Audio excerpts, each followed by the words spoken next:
Louis Vuitton is one of the most quintessentially French labels operating in Paris today. Its legacy is beat out only by Hermes, founded in 1837, Vuitton in 1854, in terms of longevity.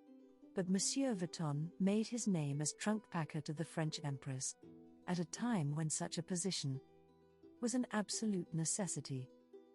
And Louis Vuitton has nestled at the heart of the French establishment ever since. Under Nicolas Ghesquière near tenure, its shows have taken place in a pair of the country's greatest museums, the Louvre, and the perhaps lesser known Musée d'Orsay.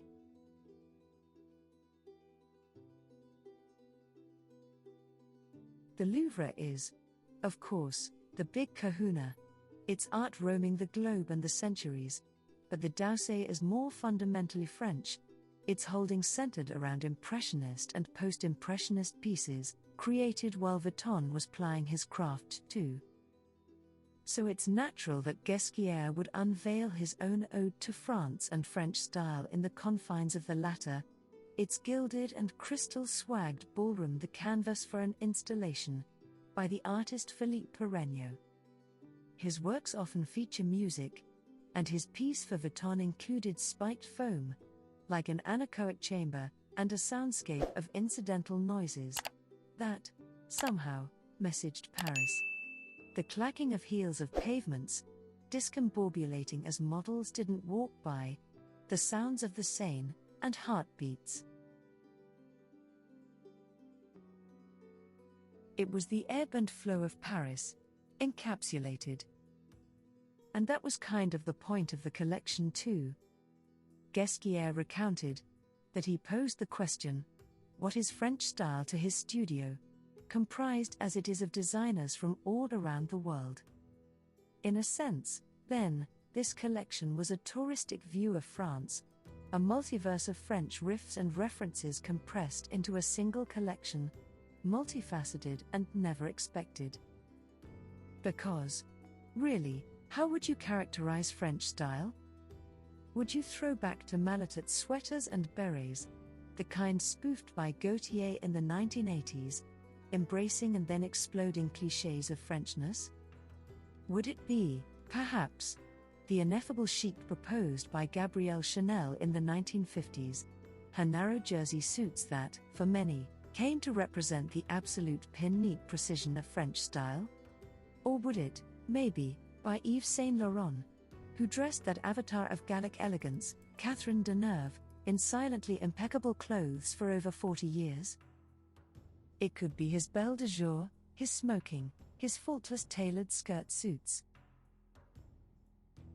Ghesquière kind of embraced them all, and more, and more. His summary of it was compelling, wild and free associating. Classicism with a twist.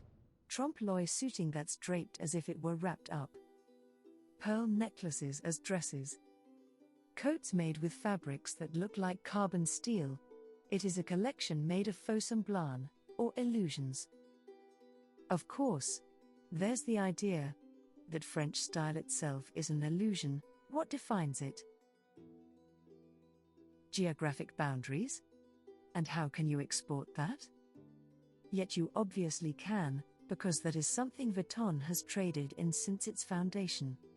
I think there was an echo of the idea of Parisienne, Paris itself being synonymous with France when it comes to fashion. The Parisienne was a figure of French modernity established in the 19th century, just as the museum we were watching these clothes in was built, projected as an archetype for women to aspire to. The French writer Octave Uzan was obsessed with the notion, which marked a convergence of culture and commerce, a woman of urbanity and sophistication synonymous with fashion. Indeed, the Parisienne was its embodiment, an icon of metropolitan femininity and of modernity. She was there, reincarnated and reinvented, at Louis Vuitton. As an exercise, this show was fascinating precisely because of its transience, the difficulty both these clothes and our minds have in pinning down the style of a nation, at a time when fashion is becoming an ever more global proposition. Classicism with a twist himself seemed eager to eschew limitations and transgress boundaries. Leathers were printed and worked to resemble other fabrics. Shoes were carved out.